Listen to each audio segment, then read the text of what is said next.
কিন্তু অন্যজন দেওয়ার সুযোগ নেই, সেটাও নিশ্চয়তা করতে হবে এই সরকারকে।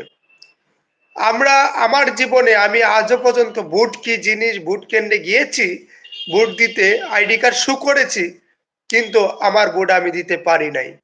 আমি যখন ভোট কেন্দ্রে যাই, তখন এই 18-24 সালে যখন আমি ভোট কেন্দ্রে যাই, তখন আমাকে নেতাকর্মীরা আওয়ামী লীগের বলেছে, ভাই এই আইডি কার্ডে তো ভোট দেওয়া শেষ।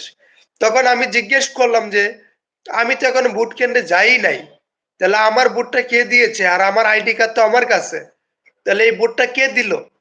ভোট দেওয়া হয়ে গেছে, আপনি চুপচাপ থাকেন, আপনার ভোট দিতে হবে না। যদি ইচ্ছা হয়, আপনি আইডি কার্ড শো করা লাগবে না, আপনার মন খুশি আপনি আরেকটি ভোট দিতে পারেন। এইরকম নির্বাচন যাতে বাংলাদেশে না হয়, সরকারের কাছে অনুরোধ জানাই, নির্বাচন